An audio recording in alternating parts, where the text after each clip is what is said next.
Hi guys, it's Jenny and welcome back to my personal channel. Today I want to answer the question, is it hard for me being vegan? I've been vegan for 5 years and before that I was vegetarian. So I started being vegetarian when I was 13 years old. So I was vegetarian for 20 years and then I became vegan. Actually, to be exact, I was a pescatarian because I was eating fish for a very long time until I stopped eating fish. So I was a pescatarian and then I was a vegetarian and now I've been vegan for 5 years. So is it hard for me being vegan? So currently it's not hard at all. It's very easy. It's easy because I learned how to cook and I learned how to behave in social situations and I just learned a lot of things. But at the beginning, when I transitioned from being a vegetarian to being vegan, it was very, very hard. The thing is that vegetarians are widely accepted by society and you will always find things to eat at a restaurant. So that's never ever a problem because you can eat cheese, you can eat sauces that are made from milk. So you will always find a vegetarian option at a restaurant, probably even at a steakhouse. I don't know, I never go to steakhouses, so I don't know, but I'm 99.9% sure that you can find a vegetarian option at a steakhouse. I mean, you guys can tell me, maybe you can tell me. So, but being vegan is a whole different story. Right now, in 2020, it's so much easier because you go to the supermarket and you find a ton of vegan options, at least here in Germany. In France, I'm in France now and then, and they don't have as many vegan options at supermarkets. But in Germany, it's definitely easy. Geez, I don't know. I'm constantly having a slip of the tongue. I learned that expression this week. I don't know why. It's probably too early. Well, it's 9 o'clock. It's not that early. Anyway, so at the beginning, it was very hard because I was never a great cook, and so having to cook vegan was so difficult. I didn't know which ingredients to use. I didn't know anything.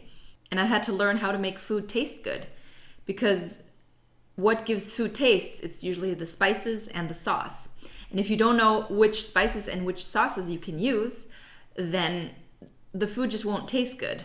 So that was something I really had to learn. But what helped me was just looking up vegan recipes on the internet and just trying out a ton of things. And at the beginning when I tried them out, they were like, not that great, but I became better and better and better. I think it's the same when you're an omnivore cook. You also have to learn how to cook, and at the beginning your food won't taste that great. So I've had 5 years of experience trying out a lot of different vegan foods. Yeah, and I feel like now I'm a decent vegan cook. Decent. Of course, when you go to a vegan restaurant, the food there is always amazing. Most of the time, it's amazing. And most of the time, even omnivores will like the food at vegan restaurants. But yeah, when you cook at home, it's a different story. You really need to learn how to cook. And I often invite friends over to eat with me, and they usually like my food. And I think they're pretty honest because I always ask them, do you really like it? And they give me my honest opinion. I mean, sometimes they don't like it and that's okay. But I think most of the time they like my food. So if you are planning to transition to veganism, you have to just try out a lot of things and try out a lot of recipes and just keep trying and keep trying and keep trying. And if you think that you have become quite good at it, invite friends over and have them try your food, because that's also the best way to spread veganism, is by inviting friends and by showing them that your food is amazing and you don't need eggs or cheese or meat or fish or anything made from animals to make the food taste good. So that's just a really good way to spread the vegan message, and that's what I've been doing and I'm still doing. Another thing that was hard for me was being vegan in social environments, because when you're invited over to a friend's house, they don't always have vegan food. And I didn't always want to make a big deal of it. But the thing is, you kind of have to make a big deal of it, because if you go to a friend's house and they don't have anything for you to eat, you can't eat. And then you're going to be hungry all night. So that's something that you kind of have to figure out.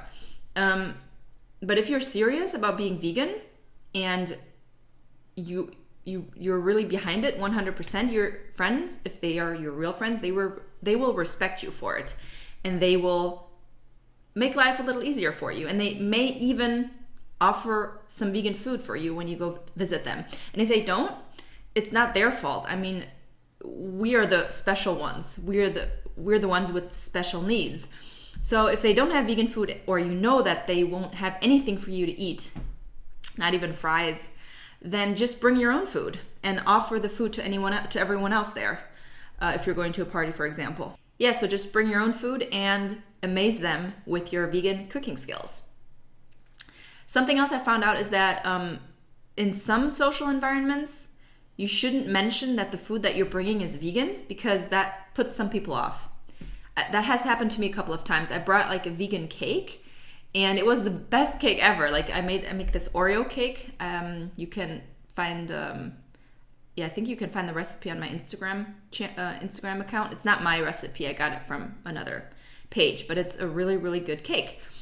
And I brought that cake to a party, or I think it was a family gathering, and I said, oh, look, I brought a vegan cake. And not everyone tried it because I said it's a vegan cake. And so I learned from that, and next time I said, look, I brought a cake, and everyone tried it and they loved it. So you have to kind of learn those tricks, and you will learn those tricks over time. Just don't say it's vegan. Just say I baked a cake. Want to try it? And they will try it and they will love it. Sometimes I'm invited to a restaurant and they don't have any vegan options. So that happens sometimes. I mean, most of my friends, they know I'm vegan. So most of them wouldn't invite me to go to a restaurant where there's like only meat or fish and maybe one vegetarian option. Most of them wouldn't do that. So I'm really lucky when it comes to that. But if this happens and you still want to go and meet those friends at that restaurant where they don't have anything for you, well, you're going to have to talk to the waiter or the waitress and ask them if they can make you a vegan dish. This might be uncomfortable at first, but it's just something you have to get over. And at some point, it's not going to be uncomfortable anymore. This has happened to me recently. I went to a restaurant and there was nothing for me I could eat except maybe fries. And I didn't just want to order fries. And so they had a dish with mushrooms, and it sounded really, really good. And I asked her if it was vegan, because it sounded vegan. But she said, no, it has a sauce, and the sauce has ham in it. I don't know why they put ham in sauces. And so I asked her, well, can you veganize it for me? And she was really nice about it. And she said, yeah, no problem. We can do that for you. So I think they won't be that nice at every restaurant, but it's worth a try, and you're going to feel comfortable doing that at some point. It's just, you just have to, I mean, at the beginning you might feel stupid because everyone is kind of watching you or listening to what you're saying to the waitress or to the waiter. But at some point they will respect that, and even they might make fun of you at the beginning, but hey, you're doing this for the environment, for your health, for the animals. You have good reasons to do this. You always have to remind yourself of that. There are good reasons that you're doing this. So, yeah.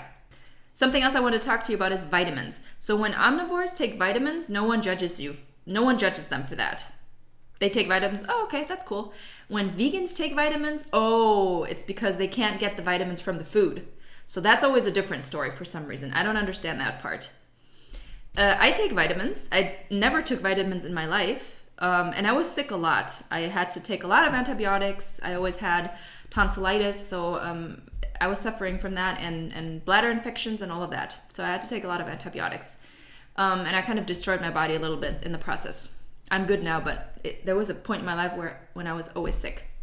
And I never took vitamins in that part of my life. And now I'm vegan, and I do take vitamins, and I'm never sick. So what's the right way here?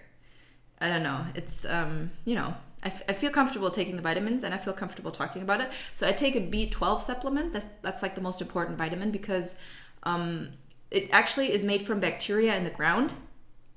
And it's not made from animals, it's made from bacteria.